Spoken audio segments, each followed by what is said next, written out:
It is nice to see that even though Canada has ignored that, the United States has really kind of started to bring a lot of this back to the forefront, and the discussions at least are being had somewhere.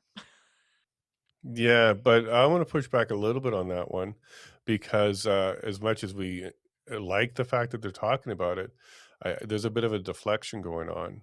They brought forward Tylenol as the reason for autism when we know it's really further than that. Vaccines likely plays a big role in that one.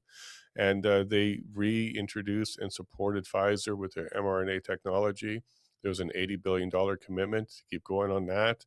Uh, the COVID vaccine is still on the market in the US. There's some states pushing much harder than the Trump administration is on that issue. So I'm a little bit more optimistic with places like Texas and I think Louisiana and some other states that are fighting hard on that.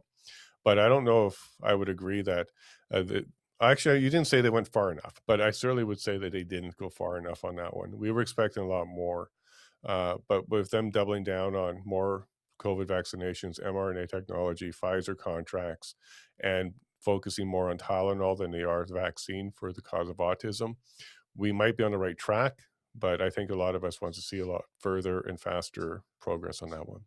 Yeah, and I think it is the speed of implementation is not going to be, I think, what you and I would like to see. But the more light that's shed on it, even in a small, like I always say, a little candle in the darkest room, pierces the darkness. And that's the start, right?